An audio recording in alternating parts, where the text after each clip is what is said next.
दोस्तों आरबीआई यानी कि रिजर्व बैंक ऑफ इंडिया इन्होंने 11 जुलाई 2022 को ये अलाउ किया था कि भारत अपना जो भी क्रूड ऑयल का इंपोर्ट कर रहा है उसका पेमेंट अब रुपये में किया जाएगा यानी कि इंडियन करेंसी में। लेकिन अब तक ऐसा नहीं हो पाया है। लेकिन अभी भारत की जो ऑयल मिनिस्ट्री है उन्होंने पार्लियामेंट्री कमेटी से कहा है कि ये हो नहीं पा रहा है। हम जो भी ऑयल इंपोर्ट कर रहे हैं उसका पेमेंट हम इंडियन रुपीज में नहीं कर पा रहे हैं और हमें यूएस डॉलर का ही सहारा लेना पड़ रहा है। तो इस वीडियो में जानेंगे कि ऐसा क्यों हो रहा है, भारत क्यों अपना इंडियन रुपीज को यूज नहीं कर पा रहा है, इंटरनेशनल मार्केट में इंडियन रुपीज से ट्रेडिंग करने से भारत को क्या फायदा होगा, अगर इंटरनेशनल मार्केट में इंडियन करेंसी का यूज नहीं हो रहा है तो इससे भारत को क्या नुकसान होगा, और अभी सबसे बड़ी प्रॉब्लम क्या आ रही है इंडियन करेंसी का यूज करने में, चलिए जानते हैं। नमस्कार दोस्तों, मैं हूं विकास और आप देख रहे हैं ऑल इंडिया इन्फ्रा।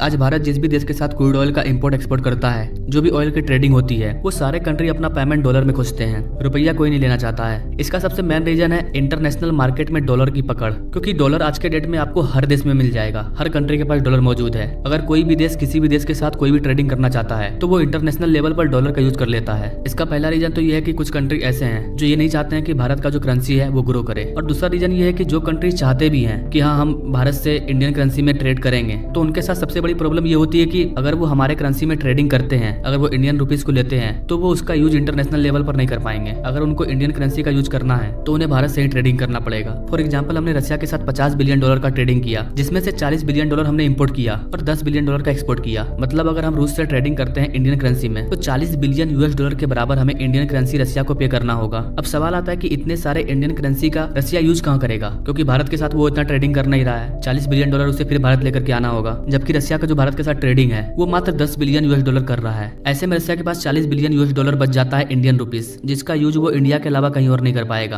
और यही कारण है कि रशिया भी इंडियन करेंसी में ट्रेडिंग करना नहीं चाह रहा है। अगर 2-4 कंट्री इंडियन करेंसी का यूज करना स्टार्ट कर देंगे तो फिर हमारा करेंसी आगे बढ़ जाएगा। मान लीजिए सऊदी अरब और रशिया दोनों हमारे साथ इंडियन करेंसी में ट्रेडिंग कर रहे हैं, तो रशिया में इंडियन करेंसी जमा हुआ और सऊदी अरबिया में भी इंडियन करेंसी जमा हुआ। अब सऊदी अरब और रशिया को कुछ ट्रेडिंग करना है तो वो इंडियन करेंसी में ट्रेडिंग कर सकते हैं। रशिया के पास जो इंडियन करेंसी बचा हुआ है वो सऊदी अरब को दे देगा, सऊदी अरब के पास जो इंडियन करेंसी है वो भारत के साथ ट्रेडिंग होगा, इसी तरह कुछ और देश के साथ ट्रेडिंग होगा। लेकिन सबसे मेन चीज है कि स्टार्ट कौन करेगा। कोई भी देश इंडियन करेंसी में ट्रेडिंग करना नहीं चाह रहा है क्योंकि उसके पास उसका यूज नहीं है। और यही कारण है कि भारत सरकार जो प्रयास कर रही है इंडियन करेंसी का इंटरनेशनल लेवल पर यूज हो, वो नहीं हो पा रहा है, जिसकी वजह से हमारी करेंसी की जो वैल्यू है वो स्टेबल है, ना ज्यादा ग्रो हो रहा है ना ज्यादा लॉस हो रहा है। 10 को बीत गए, भारत में $1 का वैल्यू 80 रुपया के आसपास रहता है। मतलब ना ज्यादा हम ग्रो कर रहे हैं और ना ही ज्यादा लॉस में जा रहे हैं। लेकिन भारत सरकार चाहती है कि हमारी जो इंडियन करेंसी है रुपया, उसको हम इंटरनेशनल मार्केट पर ले जाएं और उसको ग्रो करें। जैसे चाइना ने अपने युआन को ग्रो किया। जब इंडियन ऑयल कॉर्पोरेशन से पूछा गया कि आप इंडियन करेंसी का यूज क्यों नहीं कर रहे हैं, तो जो मैंने आपको पहले बताया रीजन वो तो है ही। इसके अलावा एक और रीजन आ जाता है। मान लीजिए हमने यूएई से इंडियन रुपीस में तेल खरीदा, मान लीजिए हमने यूएई से 100 रुपया लीटर ऑयल खरीदा, लेकिन इंडियन रुपीस होने की वजह से इसका जो एडिशनल ट्रांजेक्शन कॉस्ट है वो काफी ज्यादा हो जा रहा है। और जिस ऑयल को हम यूएई से 100 रुपया में ले रहे हैं उसका कॉस्ट 110 रुपया हो जा रहा है, जिसकी वजह से इंडिया में ऑयल का प्राइस और ज्यादा बढ़ जाएगा, जिसका नुकसान जनता को उठाना पड़ेगा। तो ये सब कारण भी है कि इंडियन करेंसी का यूज नहीं किया जा रहा है। तो ये रिपोर्ट हमारे लिए थोड़ा सा बैड है कि हम इंडियन करेंसी का यूज नहीं कर पा रहे हैं, क्योंकि गाइस अपना प्यारा भारत वर्ल्ड का तीसरा सबसे बड़ा एनर्जी कंज्यूमर है। पूरे वर्ल्ड में एनर्जी कंजप्शन के मामले में हम तीसरे नंबर पर आते हैं। मतलब काफी हाई लेवल पर हम एनर्जी का यूज करते हैं, चाहे वो क्रूड ऑयल हो, गैस हो, जो भी एनर्जी हो। और हम अपने ऑयल कंजप्शन का 90% ऑयल दूसरे देशों से इंपोर्ट करते हैं। 2022-23 का फाइनेंशियल ईयर का रिपोर्ट ये बताता है कि भारत ने 2022-23 में